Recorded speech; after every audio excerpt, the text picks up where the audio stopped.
ونصلي على رسوله الكريم أما بعد فأعوذ بالله من الشيطان الرجيم بسم الله الرحمن الرحيم رب اشرح لي صدري ويسر لي أمري واحلل عقدة من لساني يفقه قولي ربي زدني علما اللهم فقهني في ديني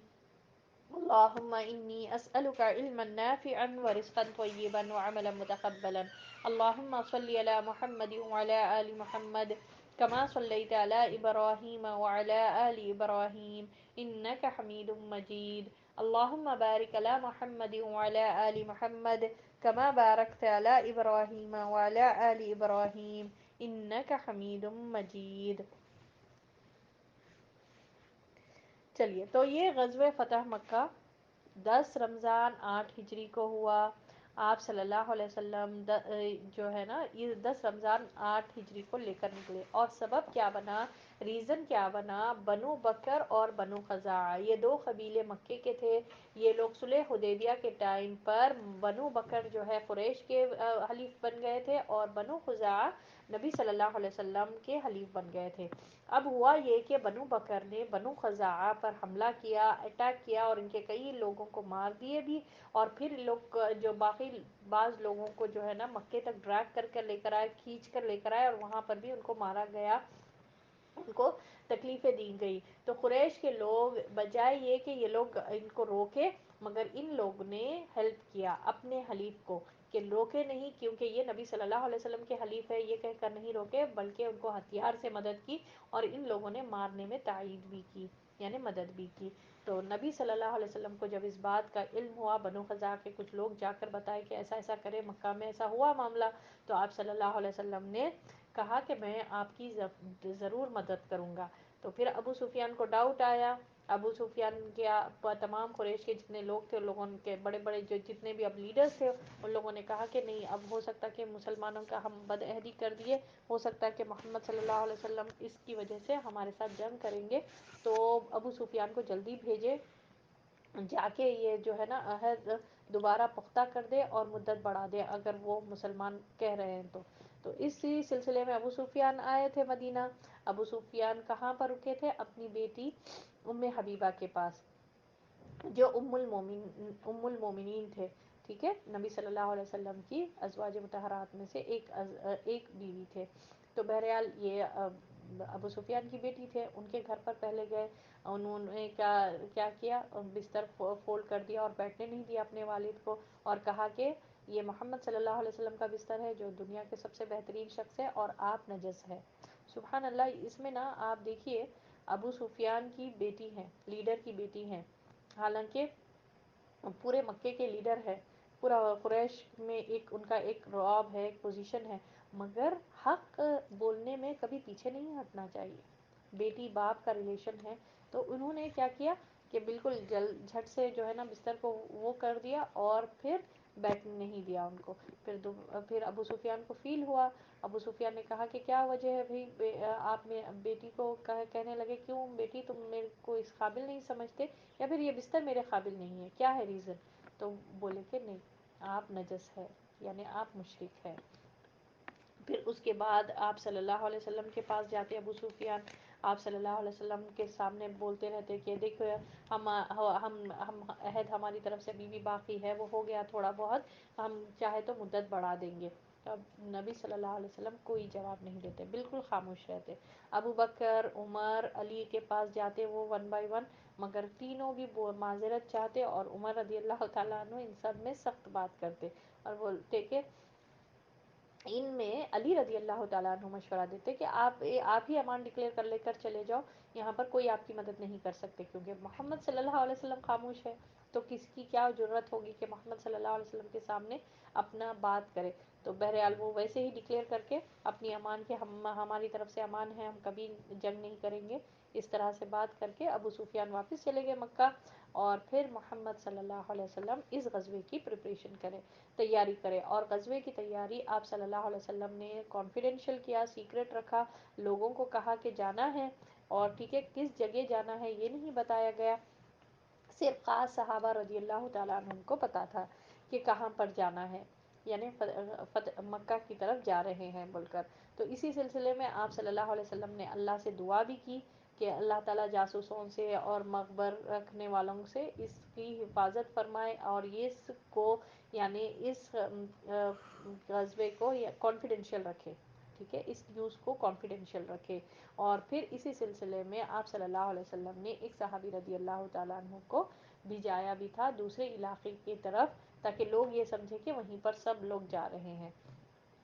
ٹھیک ہے، پھر ہوا یہ کہ حاطب بن ابی بلتہ رضی اللہ تعالیٰ عنہ سے غلطی ہو گئی، بہت بڑی غلطی تھی، جس کا ذکر سورۃ الممتحنہ آیت نمبر 1 میں ہے کہ انہوں نے کیا کیا،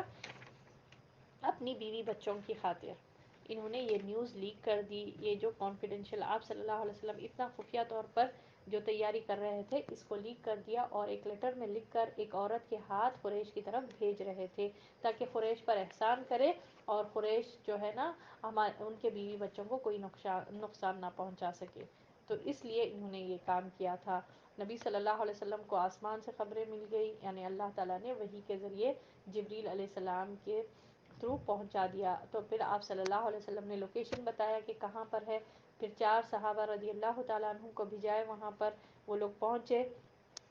وہ وہاں پر پہنچ کر وہ عورت کے پاس سے رخا لے لیے، اور لے کر آ کر حاطب بن ابی بلتہ کو نبی صلی اللہ علیہ وسلم نے ڈانٹا نہیں، کچھ نہیں کہا، ان کو جو ہے نا پنش نہیں کرے، بلکہ یہ پوچھے کہ حاطب یہ کیا ہے. تو انہوں نے سچ بولنے کا ارادہ کیا، انہوں نے جھوٹ نہیں کہا، کہ انہوں نے کہا کہ میں اسلام سے کوئی مرتد نہیں ہوا، کوئی میں جو ہے نا کفر کے وجہ سے نہیں کیا، بلکہ میرا وجہ یہ ہے کہ میرے بیوی بچوں کا وہاں پر کوئی بھی نہیں ہے رشتہ دار، تمام دوسرے مسلمانوں کا، جبکہ بہت سے رشتہ دار وہاں پر ہیں، تو اب ان کے لیے میں نے یہ کام کیا. ٹھیک ہے، تو انہوں نے ایسا کہا، تو نبی صلی اللہ علیہ وسلم نے کہا کہ نبی صلی اللہ علیہ وسلم نے انہیں کہا کہ اچھا ٹھیک ہے. اور عمر رضی اللہ تعالیٰ عنہ اسی دوران بہت غصہ ہو گئے اور کہے کہ یہ تو منافق ہو گیا ہے، تو اس کی تو میں گردن اڑا دوں گا. تو بہرحال نبی صلی اللہ علیہ وسلم نے کہا ٹھہر جاؤ عمر، تمہیں کیا پتا کہ اللہ تعالیٰ نے بدری صحابہ یعنی جو بدر میں جو شامل تھے، غزوہ بدر میں، ان کو اللہ نے جھانک کر دیکھا، ان کے اگلے اور پچھلے گناہ معاف ہو گئے ہیں. تو یہ سن کر عمر رضی اللہ تعالیٰ عنہ کی آنکھیں نم ہو گئی، اور وہ یہ کہے کہ اللہ اور اللہ کے رسول صلی اللہ علیہ وسلم زیادہ جانتے ہیں. بہرحال آپ صلی اللہ علیہ وسلم مکے کی طرف نکلتے ہیں. اب وہ یہ غزوے کی تیاری کانفیڈینشیل ہی رکھی گئی، اور آپ صلی اللہ علیہ وسلم مکے کی طرف نکلتے، راستے میں آپ صلی اللہ علیہ وسلم سے عباس رضی اللہ تعالیٰ عنہ اپنی فیملی کے ساتھ ام الفضل اور عبداللہ بن عباس رضی اللہ تعالیٰ عنہ سے ملاقات کرتے. تو آپ صلی اللہ علیہ وسلم سے یہ لوگ ملتے، وہ اسلام قبول کر آ رہے تھے مدینہ کی طرف، تو راستے میں ہی ملاقات ہو جاتی. بہرحال اور پھر آگے بڑھتے، تو آپ صلی اللہ علیہ وسلم کے چچا زاد بھائی ابو سفیان بن حارث اور پھوپھی زاد بھائی جو ہے عبداللہ بن ابی امیہ، ٹھیک ہے، یہ دونوں آ رہے تھے. تو نبی صلی اللہ علیہ وسلم نے ان سے منہ پھیر لیا، کیونکہ کزنس تھے، آپ صلی اللہ علیہ وسلم کے چچا زاد اور پھوپھی زاد بھائی تھے. اور ان لوگوں نے آپ صلی اللہ علیہ وسلم کو مکہ میں جب تھے آپ صلی اللہ علیہ وسلم، ان لوگوں نے بہت اذیتیں دی تھی، آپ صلی اللہ علیہ وسلم کا ساتھ بھی نہیں دیے، الٹا مشرکوں کا ساتھ دیے، اور آپ صلی اللہ علیہ وسلم کی توہین اور ہجو کرتے تھے. تو اس پر آپ صلی اللہ علیہ وسلم نے منہ پھیر لیا. تو سبحان اللہ، اس پر ابھی جس طرح ذکیہ بھابی نے کہا تھا کہ ام سلمہ رضی اللہ تعالیٰ عنہ نے اتنا خیر کا مشورہ دیا کہ ایسا نہیں کرنا چاہیے، کہ آپ منہ پھیر لیں تو یہ تو بد نصیب ہوں گے، بدبخت ہوں گے، اور یہ جو ہے نا آپ ہے نا ان کو معاف کر دے، کیونکہ آپ یہ دوسرے لوگ آپ کی طرف آ رہے ہیں، اور یہ کیا ہے، یہ تو اپنے رشتہ دار ہیں، تو ایسا نہ کریں، آپ انہیں معاف کر دیں. پھر حضرت علی رضی اللہ تعالیٰ عنہ نے ابو سفیان بن حارث، ٹھیک ہے، ان کو جو چچا زاد بھائی تھے، ان کو مشورہ یہ دیے کہ آپ جا کر یوسف علیہ السلام کے بھائیوں نے جو کہا تھا وہی کہیں جا کر نبی صلی اللہ علیہ وسلم سے. تو انہوں نے ایسا ہی کیا. کیا تھی وہ بات؟ اللہ کی قسم، اللہ نے آپ کو ہم پر فضیلت دی ہے، اور ہم ہی خطا کار ہیں، یعنی غلطی ایکسیپٹ کی ہے. تو تو آپ صلی اللہ علیہ وسلم کے سامنے یہ سب جب ان لوگوں نے یہ بات کہی تو آپ صلی اللہ علیہ وسلم نے کہا لا تثریب علیکم اليوم، تم پر کوئی سرزنش نہیں، کوئی پکڑ نہیں، کوئی پوچھا نہیں جائے گا، بلکہ معاف کر دیا۔ اور کیا کہا؟ یغفر اللہ لکم وہو ارحم الراحمین، اللہ تم کو معاف کرے اور وہ بہترین بخشنے والا ہے۔ تو اس سے پتہ یہ چلتا ہے کہ اگر کوئی معافی مانگے، آ کر اپنی غلطی ایکسیپٹ کر لے اور معافی مانگے تو معاف کر دینا چاہیے۔ اس پر ابو سفیان نے چند اشعار بھی کہے، اور پھر اس کے بعد جب آپ صلی اللہ علیہ وسلم قدید پہنچے تو وہاں پر لوگوں پر روزہ گرا گزر رہا تھا، یعنی کہ لوگ، اب رمضان کا مہینہ چل رہا تھا، لوگوں پر روزہ گرا گزر رہا تھا کچھ لوگوں پر، تو آپ صلی اللہ علیہ وسلم پہلے عمل کرے، ٹھیک ہے، اس سے پتہ یہ چلتا کہ آپ صلی اللہ علیہ وسلم کرے تو، اور حکم یہ دیے کہ دوسروں کو بھی کھول دیں، کیونکہ بہت سے لوگ نہیں کرتے تھے نا، اگر آپ صلی اللہ علیہ وسلم نہیں کرے تو نہیں اللہ کے رسول ہے، روزہ ہم کیوں توڑیں؟ تو آپ صلی اللہ علیہ وسلم نے پہلے روزہ کھول لیا، پھر بعد میں دوسروں کو بھی حکم دیا۔ پھر اس کے بعد 10,000 کا لشکر تھا، یہ مسلمانوں کا اتنا لشکر، اور پھر آپ صلی اللہ علیہ وسلم نے بیفور مکہ میں انٹر ہونے سے پہلے سب کو حکم دیا کہ ایک ایک مشال جلائیں، آگ جلائے، ٹھیک ہے، انٹر ہونے سے پہلے۔ تو سوچے کیسا لگ رہا تھا ہوگا 10,000 کا لشکر، اور اس کے جو پہرے دار بنائے گئے وہ عمر رضی اللہ تعالیٰ عنہ تھے۔ بہرحال اب آپ صلی اللہ علیہ وسلم اتنا بڑا لشکر جو ہر ایک کے ہاتھ میں ایک مشال کے جیسا تھی، سوچے ایک بلب، آج کل کے زمانے میں تو یہی ہے الیکٹریسٹی کا، تو اب سوچے 10,000 بلبز ایک ساتھ روشن ہے تو کیا معاملہ ہوگا۔ تو اس طرح سے مکہ انٹر ہو رہے تھے۔ مکہ کے قریب جب پہنچے تو ابو سفیان اور اس کے ساتھ حکیم بن حزام اور بدیل بن ورقہ تھے، ٹھیک ہے، مکے کے لیڈرز ہیں یہ لوگ، آ کر بولے کہ آخر یہ کون لوگ ہیں، اتنا بڑا لشکر لے کر آ رہے ہیں۔ تو بدیل بن ورقہ نے کیا کہا کہ ارے بنو یہ جو ہے نا بنو خزاعہ کے لوگ ہیں۔ اس نے کہا کہ نہیں ہو سکتا، یہ بنو خزاعہ کے لوگ ہیں، ہم لوگوں نے ان کے ساتھ غلط کیا تو یہ لوگ اتنا بڑا لشکر لے کر آ رہے ہیں۔ تو ابو سفیان نے کہا بنو خزاعہ کے پاس اتنی ہمت بھی نہیں ہے، پہلے تو فرسٹ آف آل اتنی تعداد بھی نہیں ہے یہ لوگ، اور ان کے پاس اتنی طاقت نہیں ہے کہ مکہ کے قریش کے خلاف اتنا بڑا لشکر کو لے کر آئے۔ سبحان اللہ، معلوم نہیں تھا نا، آپ صلی اللہ علیہ وسلم سیکریٹ رکھے تھے، کسی پر ظاہر نہیں ہوئی تھی بات، تو سب یہاں پر ازمپشنز کر رہے ہیں کہ ہو سکتا یہ ہے، ہو سکتا یہ ہے۔ پھر اس کے بعد ابو سفیان جو ہے نا کی ملاقات عباس رضی اللہ تعالیٰ عنہ سے ہوتی۔ عباس رضی اللہ تعالیٰ عنہ ان کو بٹھا کر، اپنے خچر پر بٹھا کر نبی صلی اللہ علیہ وسلم کے پاس لیتے، ادھر عمر رضی اللہ تعالیٰ عنہ راستے میں ملتے، وہ بھی بولتے کہ اللہ کا دشمن آ گیا، وہ بھی دوڑ لگاتے، اور آپ صلی اللہ علیہ وسلم سے اجازت بار بار مانگتے کہ میں اس کی گردن اڑا دوں، یعنی ابو سفیان کی۔ تو ادھر عباس رضی اللہ تعالیٰ عنہ جو ہے نا نبی صلی اللہ علیہ وسلم کا سر مبارک پکڑ کر بولتے کہ نہیں، آج میں ہی آپ سے بات کروں گا، آپ کسی کی بات نہیں سنیں گے۔ تو بہرحال آپ صلی اللہ علیہ وسلم حکم یہ دیتے کہ ابو سفیان کو لے کر جاؤ اور کل صبح میرے پاس لے کر آنا۔ تو ویسے ہی ہوتا، ابو سفیان کے جب آئے نبی صلی اللہ علیہ وسلم کے پاس نیکسٹ ڈے مارننگ، تو نبی صلی اللہ علیہ وسلم نے کہا ہائے افسوس ابو سفیان تم پر، کیا تمہیں ابھی بھی نہیں پتہ چلا کہ اللہ کے سوا کوئی معبود نہیں ہے؟ تو ابو سفیان کہتا کہ نہیں، ہاں اب مجھے بہت اچھی طرح سے پتہ چل گیا، کیونکہ اگر ہوتا معبود کوئی تو ڈیفینیٹلی میری مدد کرتا، اب تک میری مدد ہو جاتی تھی، جس کو میں پکارتا تھا، لات عزا منات وغیرہ جو ان لوگ بتوں کی پرستش کرتے تھے۔ تو بہرحال تو ابو سفیان نے کیا کہا، اس پر پھر نبی صلی اللہ علیہ وسلم نے کہا ہائے افسوس ابو سفیان تم پر، تم کو ابھی نہیں پتہ چلا کہ میں اللہ کا رسول ہوں؟ تو اس نے کہا کہ مجھے ابھی بھی کٹک ہے، ٹھیک ہے، دیکھیے ان کی سچائی، ابو سفیان ہر وقت سچائی کر رہے۔ ہم لوگ ہیرکل کے میٹر میں بھی دیکھے کہ انہوں نے جو بھی، ابو سفیان نے جو بھی کہا سچ کہا، ٹھیک ہے، اور حالانکہ یہ تھے مسلمانوں کے دشمن تھے۔ غزوہ احد میں بھی جب ان سے کہا گیا کہ دیکھو ہمارے مقتولین تو جنت میں ہیں اور تمہارے مقتولین تو جہنم میں ہیں، عمر رضی اللہ تعالیٰ عنہ نے جب یہ بات کہی تو فوری اپنی شکست وہ کر لیے، کیا یہ کیا فائدہ ہوا، پھر تو ہم تو جیت کے بھی ہار گئے۔ تو سبحان اللہ، یہ ابو سفیان کا دل یہ تھا، سمجھ بوجھ رکھتے تھے وہ دل، اور سمجھ میں آ رہی تھی ان کو بات، اور سچائی بھی تھی۔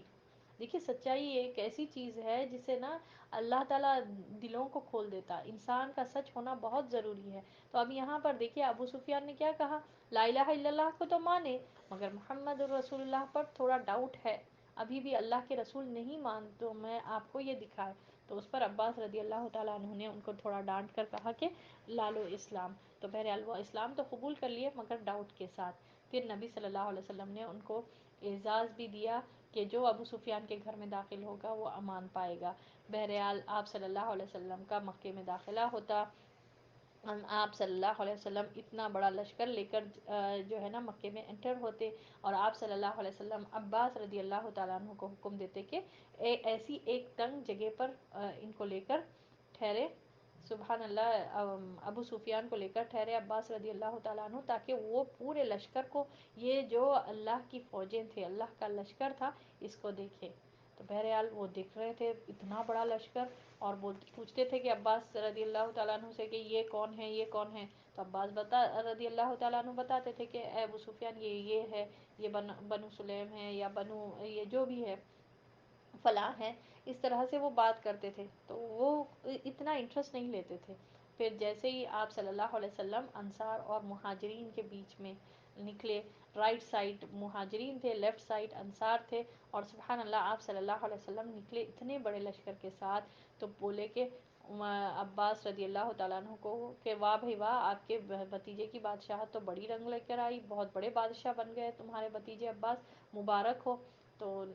عباس رضی اللہ تعالیٰ عنہ نے کہا کہ نہیں، یہ بادشاہت نہیں ہے بلکہ یہ نبوت ہے۔ اب تو جی ہاں، انہوں نے کیا کہا ابو سفیان، اب تو جی ہاں، اب تو پوری کھٹک دور ہو گئی، جو نہیں مان رہے تھے، کنفیوژن تھا، ٹھیک ہے، ابھی بھی جو جس بات کا ڈاؤٹ تھا وہ پورا دور ہو گیا، ڈیفینیٹلی یہ بادشاہت نہیں بلکہ نبوت ہے۔ اچھا، سعد بن عبادہ رضی اللہ تعالیٰ عنہ کو آپ صلی اللہ علیہ وسلم نے ایک پرچم دیا تھا، انہوں نے کہا کہ ابو سفیان آج تو پامالی کا دن ہے، آج خون ریزی ہوگی، آج کعبے کے پاس خون ریزی ہوگی۔ تو سبحان اللہ، یہ بات نبی صلی اللہ علیہ وسلم کو جب بتائی گئی تو آپ صلی اللہ علیہ وسلم نے کہا نہیں، سعد نے غلط بات کہی ہے، آج تو کعبے کی تعظیم ہوگی، آج تو کعبے کو غلاف چڑھایا جائے گا، اور انہوں نے پرچم لے کر ان کے بیٹے کو، یعنی سعد رضی اللہ تعالیٰ عنہ کے بیٹے قیس کو دے دیا۔ سبحان اللہ، اس سے پتہ چلتا کہ تم نے غلط بات کیوں کی، اس لیے وہاں سے لے کر ان کے بیٹے کو دے دیا گیا۔ بہرحال آپ صلی اللہ علیہ وسلم اب انٹر ہو رہے تھے اتنا بڑا لشکر لے کر، اس سے پہلے ابو سفیان تیزی سے مکہ کے پاس آئے، یعنی کہ مکہ کے قریب آ کر وہاں پر لوگوں کے پاس اعلان کرے کہ محمد صلی اللہ علیہ وسلم اتنا بڑا لشکر لے کر آ رہے ہیں کہ تم کو اب لڑنے کی تاب نہیں ہے۔ کون ڈکلیئر کر رہے؟ سبحان اللہ، جب یہ میں پڑھ رہی ہوتی میرے کو یہ احساس ہو رہا تھا یہ وہی ابو سفیان ہے جو بڑی تعداد میں لشکر لے کر مسلمانوں محمد صلی اللہ علیہ وسلم کے خلاف کھڑے تھے یہ لوگ۔ اب یہ ابو سفیان کو احساس ہو گیا، اس چیز کو ایکسیپٹ کرنے کے بعد ابو سفیان آ کر مکے میں یہ ڈکلیئر کر رہا کہ محمد صلی اللہ علیہ وسلم اتنے بڑے لشکر سے آ رہے ہیں، اب اے قریش کے لوگوں تم تو نہیں لڑ سکتے، ٹھیک ہے، تو لہٰذا جو کوئی میرے گھر میں داخل ہو جائے ان کے لیے امان ہے۔ لوگ اب پورے جمع ہو گئے اس کی آواز پر، اور لوگ بولے کہ اے ابو سفیان، کیا تو تیرے گھر میں کیسے سب لوگ اتنے جمع ہوں گے؟ تو جو دروازہ اندر سے بند کر لے اس کے لیے بھی امان ہے، جو مسجد حرام میں داخل ہو جائے یعنی کہ کعبے کے اطراف میں جو جمع ہو جائے اس کے لیے بھی امان ہے۔ تو اس طرح سے ابو سفیان نے بات کہی تو لوگ جلدی سے اپنے گھروں کی طرف بھاگے، جا کر دروازے بند کر لیے، کچھ لوگ مکے میں یعنی کہ مسجد حرام کی طرف بھاگے دوڑے اور وہاں پر پناہ لیے۔ تو سبحان اللہ، کچھ لوگ ابو سفیان کے گھر کی طرف بھاگے، اب اتنا بڑا لشکر ہو رہا ہے۔ پھر اس دوران اب آپ صلی اللہ علیہ وسلم مکے کے قریب آئے اور حکم دیے چند صحابہ رضی اللہ تعالیٰ عنہم کو کہ مکے کے ہر طرف سے، ٹھیک ہے، every side, from every side, یہ خدائی لشکر یعنی اللہ کے یہ جو مسلمانوں کا جو لشکر ہے یہ ہر طرف سے داخل ہو، تاکہ پتہ چلے لوگوں کو کہ مکہ فتح ہو گیا ہے۔ اللہ اکبر کبیرہ، کیا عظیم فتح تھی یہ، ایسی عظیم فتح تھی، اس پہ آسمان والوں نے خوشیاں منائی، آسمان والے اترتے تھے، ہر غزوے میں اترتے تھے، آپ صلی اللہ علیہ وسلم کی مدد ہوتی تھی، مسلمانوں کی مدد ہوتی تھی، اب اس پر ان لوگوں نے بھی خوشیاں منائی۔ بہرحال یہ آپ صلی اللہ علیہ وسلم نے کہا کہ ہر طرف سے جو ہے نا مسلمانوں کا لشکر ہو، اور پھر خالد بن ولید رضی اللہ تعالیٰ عنہ کو کہا کہ یہ ایک ایریے سے آنا، ایک راستے سے، یعنی لو مکہ ایریے سے آنا، انٹر ہو کر وہاں پر اگر راستے میں جو کوئی بھی روکنا چاہ رہے ہیں، اگر کوئی لشکر ملا تو ان کو ختم کر دینا، رونتے ہوئے آئے۔ اور خالد بن ولید نے ایسا ہی کیا، اور پھر جا کر محمد صلی اللہ علیہ وسلم سے صفا پہاڑی پر ملا۔ ٹھیک ہے، اب یہ پورا لشکر جمع ہو رہا صفا پہاڑی پر، پورا ایک چکر لگا کر، ٹھیک ہے، پورا ایک راؤنڈ سرکل، مکہ کا پورا راؤنڈ امیجن کریں، ٹھیک ہے، وہ پورا راؤنڈ لے کر آنا، اور دوسروں کو بھی کہا گیا کہ تم اس کی طرف سے آنا۔ آپ صلی اللہ علیہ وسلم ایک سائڈ سے داخل ہو رہے تاکہ چاروں طرف سے یہ لشکر داخل ہو، اور اسی طرح ہوا۔ اور محمد صلی اللہ علیہ وسلم کے ساتھ سبحان اللہ آپ صلی اللہ علیہ وسلم کے دوست ابو بکر رضی اللہ تعالیٰ عنہ تھے، اور باقی تمام صحابہ رضی اللہ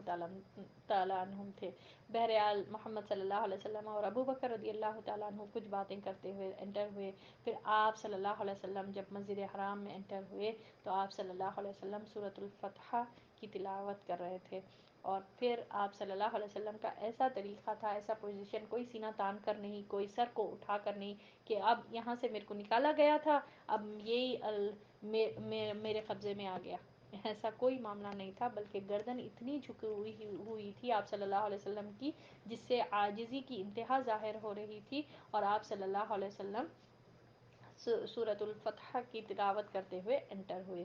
پھر آپ صلی اللہ علیہ وسلم جب انٹر ہوئے، پہلا کام حجر اسود کا بوسہ لیا، ٹھیک ہے، پھر اس کے بعد آپ صلی اللہ علیہ وسلم بیت اللہ کا طواف کرے، اور پھر اس کے بعد آپ صلی اللہ علیہ وسلم کعبے کے اطراف میں 360 بت تھے۔ جسٹ امیجن کریے گا کہ ایک سال پہلے، ٹھیک ہے، یعنی کہ 7 ہجری میں آپ صلی اللہ علیہ وسلم اور مسلمانوں نے یہ 1400 جو تھے بیت رضوان والے 6 ہجری میں نکلے تھے، ان کو روک دیا گیا تھا، کہا گیا تھا کہ نیکسٹ ایئر آنا، تو 7 ہجری میں ان لوگوں نے بتوں کے ساتھ ہی کیا عمرہ،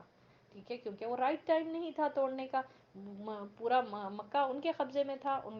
لوگوں نے کہا کہ 3 دن تک آپ کو پورا مکہ خالی کر دیتے، آپ لوگ عمرہ کر کے اپنے جو بھی ریچول سے ادا کر کے چلے جائیں، تو ویسے ہی یہ بتوں کے ساتھ کیا گیا تھا۔ اب تو پورے مغلوب ہو گئے، ٹھیک ہے، پورا ہر کوئی مغلوب ہو گئے تھے، سرنڈر ہونا پڑتا تھا، کیونکہ اب فتح ہو گیا مکہ، تو آپ صلی اللہ علیہ وسلم ایک ایک بت کو اپنی لکڑی سے مارتے جاتے، گرتے جاتے، اور یہ بت اپنے چہرے کے بل گرتے تھے، اللہ اکبر، اور آپ صلی اللہ علیہ وسلم پڑھتے جاتے تھے جاء الحق وزهق الباطل ان الباطل كان زهوقا، حق آ گیا اور باطل چلا گیا، یقیناً باطل جانے والا ہی ہے، اور کتنی قربانیوں کے بعد یہ فتح حاصل ہوئی، سبحان اللہ۔ اور ایسی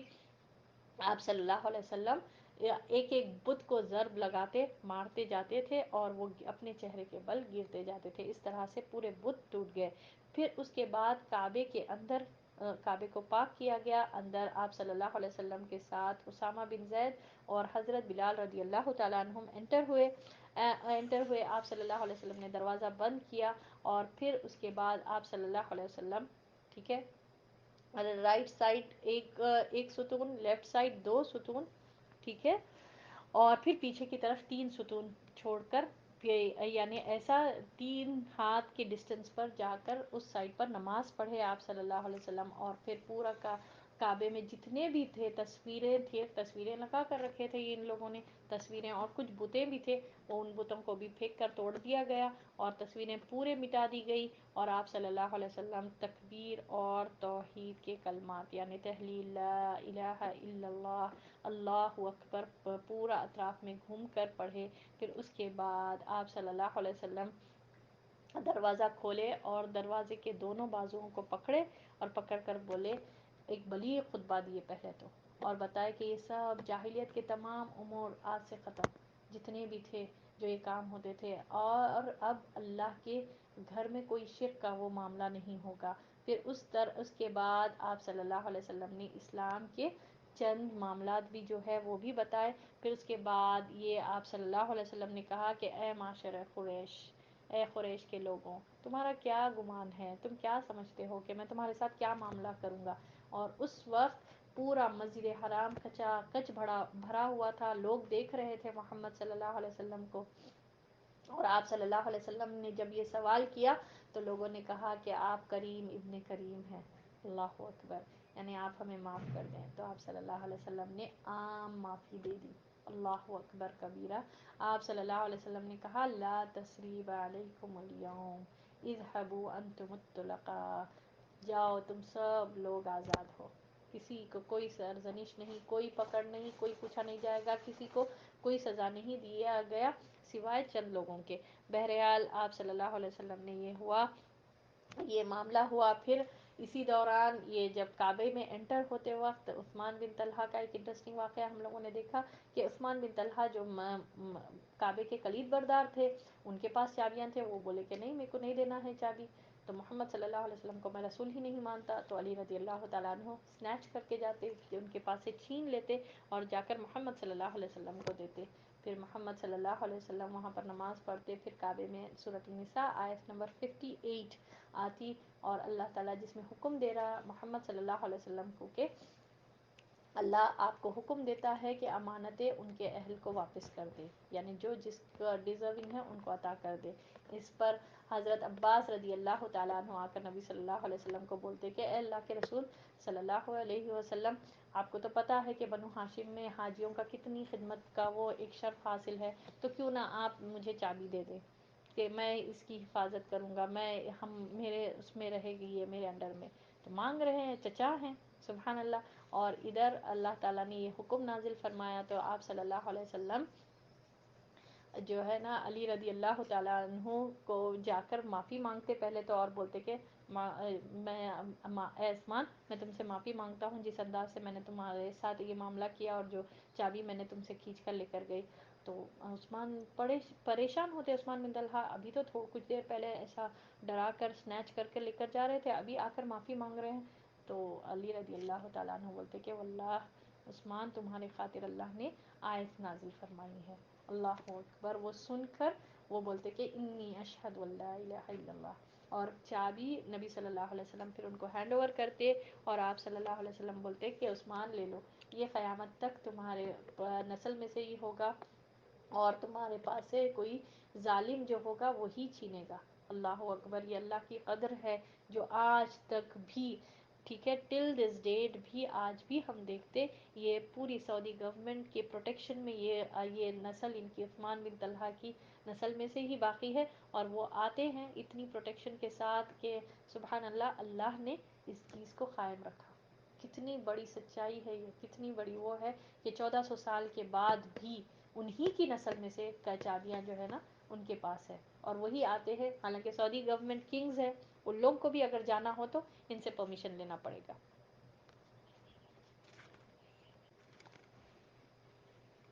جو ہے نا عثمان بن طلحہ کے نسل میں سے ہی انہی کے پاس آج بھی یہ چابی ہوتی ہے. اور ہم دیکھتے ہیں کہ سعودی گورنمنٹ اتنی پروٹیکشن سے ان کو لے کر آتا ہے جب بھی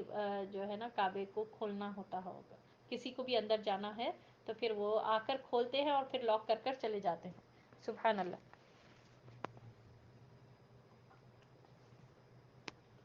تو بہرحال یہ تھا. اس کے بعد آپ صلی اللہ علیہ وسلم نے بیعت لی. بیعت بہت سے لوگ اس دن مسلمان ہوتے گئے غزوہ فتح مکہ کے بعد. اور آپ صلی اللہ علیہ وسلم کو بہت زیادہ خوشی ہوئی. ابو قحافہ جو ابو بکر رضی اللہ تعالیٰ عنہ کے والد تھے، وہ بھی اس وقت یعنی غزوہ فتح مکہ کے دن وہ بھی مسلمان ہو گئے تھے، جس پر آپ صلی اللہ علیہ وسلم نے بہت خوشی دکھائی. پھر اس کے بعد عورتوں سے بھی بیعت لی گئی. بہت سے لوگ جو ہے نا مسلمان ہونا چاہتے تھے عورتیں، تو ان سے بھی بیعت لی گئی. اور ان سے کس بات پر بیعت لی گئی؟ اللہ کے ساتھ وہ کسی چیز کو شریک نہیں کریں گے، چوری نہیں کریں گے، زنا نہیں کریں گے،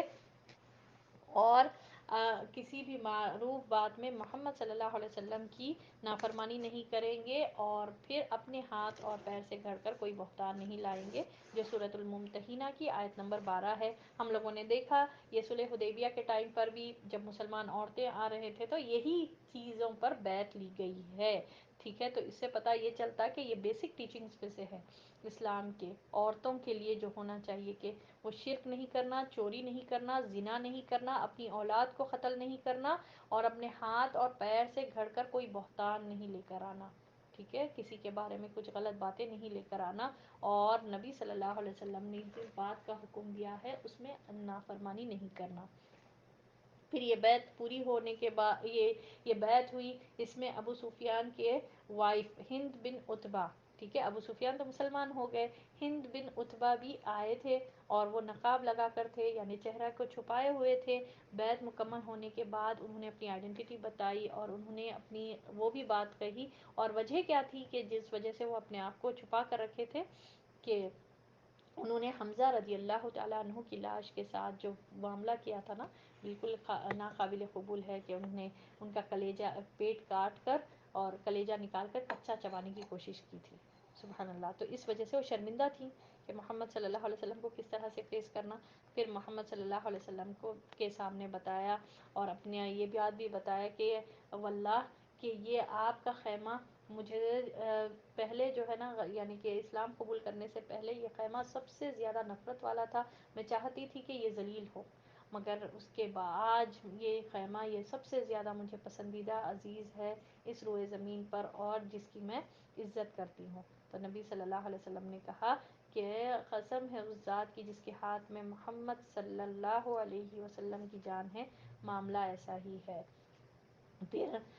جو ہے نا، عمر بن خطاب رضی اللہ تعالیٰ عنہ نبی صلی اللہ علیہ وسلم کے بہاف پر بہت سے لوگوں کو بیعت کر رہے تھے، کچھ لوگ ہجرت کے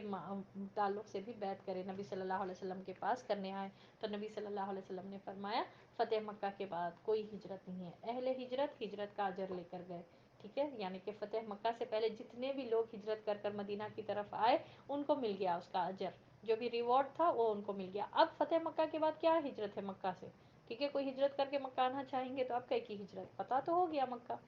ٹھیک ہے۔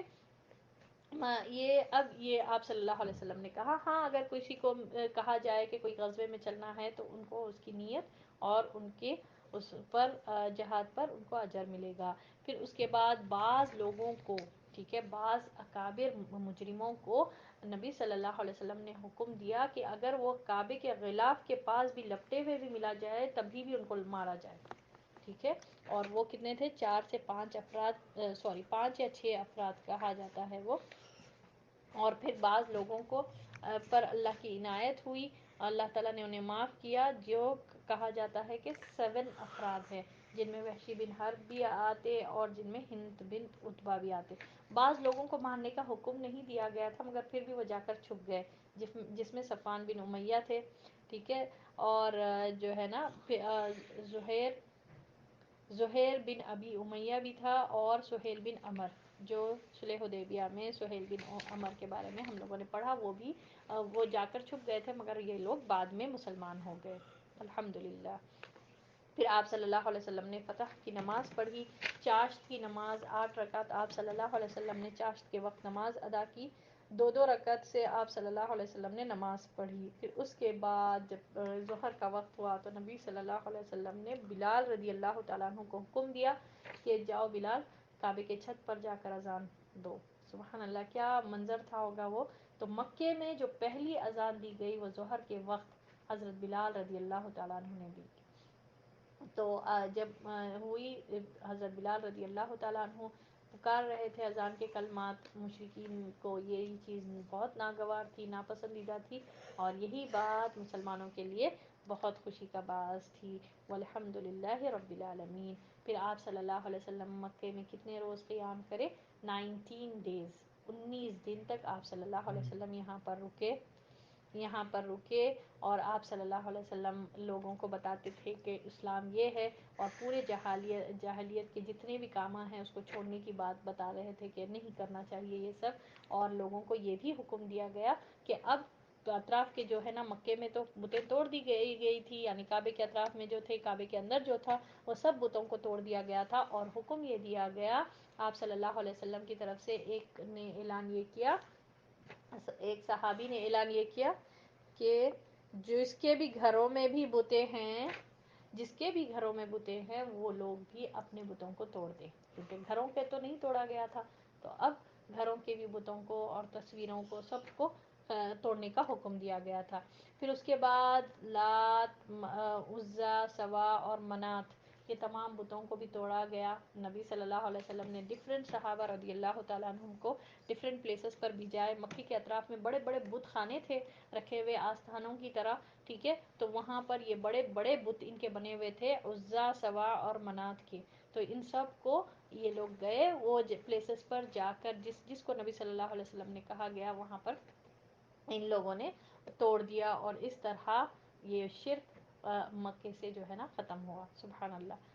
ٹھیک ہے نا, یہاں پر کلیئر ہوا. پھر بنو جزیمہ کا ہم لوگوں نے دیکھا کہ پاس حضرت خالد رضی اللہ تعالیٰ عنہ کو نبی صلی اللہ علیہ وسلم نے بھیجا. 350 کا لشکر لے کر یہ گئے وہاں پر. ان لوگ جیسے یہ لشکر کو دیکھے سبانہ سبانہ کے لفظ لیے یوز کرے, یعنی ایسا الفاظ یوز کرے جو بالکل کنفیوزنگ تھا, ٹھیک ہے, سمجھ میں نہیں آیا. اور خالد بن ولید اگنورنس میں نہیں سمجھ کر انہوں نے ان سب کو قتل کرنے کا حکم دیا. تو پھر ابن عمر رضی اللہ تعالیٰ عنہ کو یہ بات پسند نہیں آئی. وہ سیدھا نبی صلی اللہ علیہ وسلم کو جا کر بولے کہ ایسا خالد نے حکم دیا, حالانکہ ان لوگوں نے اپنے دین کو چھوڑنے کی بات کہی تھی,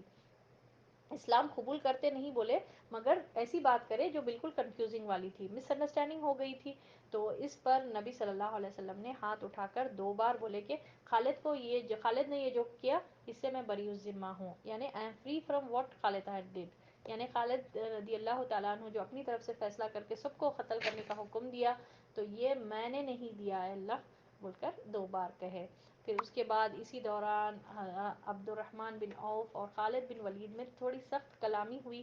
تو نبی صلی اللہ علیہ وسلم نے کہا کہ خالد ٹھہر جاؤ, میرے رفقا یعنی میرے رفیق, میرے جو کمپینینز ہیں, میرے صحابہ کو کچھ کہنے سے باز رہو. واللہ کتنی بہترین بات ہے یہ, آپ اور ہم کہاں آتے پھر سوچ لیں, ٹھیک ہے. سبحان اللہ, ہم کیا اسپینڈ کر رہے ہیں اللہ کے راستے میں, اور ہم اس پہ کتنا مطمئن ہو کر بیٹھ رہے ہیں. تو سبحان اللہ, نبی صلی اللہ علیہ وسلم کہہ رہے ہیں خالد بن ولید کو جو سیف اللہ ہے, ان کو نبی صلی اللہ علیہ وسلم نے کہا کہ واللہ اگر تم میں سے کوئی شخص جس کے پاس احد برابر بھی سونا ہو, احد پہاڑ کے برابر, کتنا ہے احد پہاڑ, بیٹھ کر امیجن کریں, اس کا سونا ہو, اور اگر وہ پورا کا پورا احد پہاڑ اللہ کے راستے میں دے دیں, سونے کا پہاڑ ہو, ٹھیک ہے, اور یہ اللہ کے راستے میں دے دے, واللہ میرے رفقا کے ایک شخص یعنی جو سابقون اولون کے ایک شخص کی ایک وقت کی صبح کی نماز تک بھی نہیں پہنچ سکتے. کیا پوزیشن ہوگا یہ لوگوں کا, آپ امیجن کریں, قیامت کے دن اللہ تعالیٰ ان کو کیا کچھ عطا نہیں کرے گا. یہ پوزیشن ہے, اور کس کے لیے کہا جا رہا, تو پھر خالد بن ولید کو یہ بات بتائی جا رہی. تو آپ اور ہم کیا کچھ اللہ کے راستے میں اسپینڈ کر کے کیا ہمارا وہ ہو سکتا. سبحان اللہ,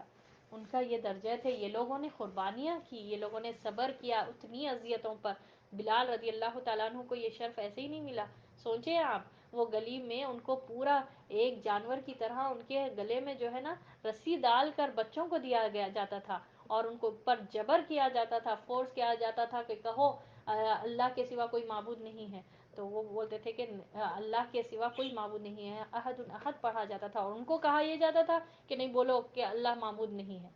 اللہ اکبر, اور وہ اس وقت سینے پر پتھر, تپتی ہوئی ریت میں, اور ایسے گھسیٹے جا رہے ہیں کہ سکنز پورے نکلتا چلے جا رہا.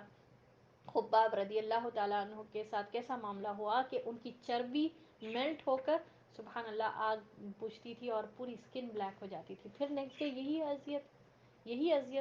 یہی دور چلتے رہتا تھا. ایک دن چل رہا, کتنے دن. سمیہ رضی اللہ تعالیٰ عنہ جو اسلام کے پہلے شہید ہے, سمیہ رضی اللہ تعالیٰ عنہ, ان کو کتنی بے دردی سے مارا گیا. یہ وہ لوگ ہیں, تو ان لوگوں نے کہا کہ نہیں ہم کو یہ اذیتیں پیاری ہے, یہ ہم اذیتیں ہم کو برداشت کر لیں گے, مگر ہم اللہ کے دین کو نہیں چھوڑیں گے. تو یہ واقعی میں سچے مومن تھے. ان لوگوں نے سچائی کا ساتھ دیا اپنی جان پر کھیل کر. سبحان اللہ, اپنی جان پر جو ہے نا جتنی مشکلیں ہو سکتی, تو ہو سکتا کیا ہم لوگوں کی قربانیوں میں اور ان کی قربانیوں میں کتنا فرق ہوگا. سوچے بیٹھ کر. اور خالد بن ولید, ٹھیک ہے, وہ تو بعد میں لے کر آئے ایمان, آف کورس ان کو نبی صلی اللہ علیہ وسلم کہہ رہے ہیں, اور پھر بعد میں انہوں نے کتنے فتوحات کیے, تو نبی صلی اللہ علیہ وسلم کتنی بہترین کمپیریزن کرے. پھر ہم یہ بات یہاں سے سمجھ میں آتی. تو بہرحال غزوہ فتح مکہ یہاں تک پورا ریویژن ہوپ آپ لوگوں کو کمپلیٹ کلیئر ہوگا. اور اب آپ لوگوں میں سے کوئی کچھ کہنا چاہ رہے ہیں تو پلیز کہیے.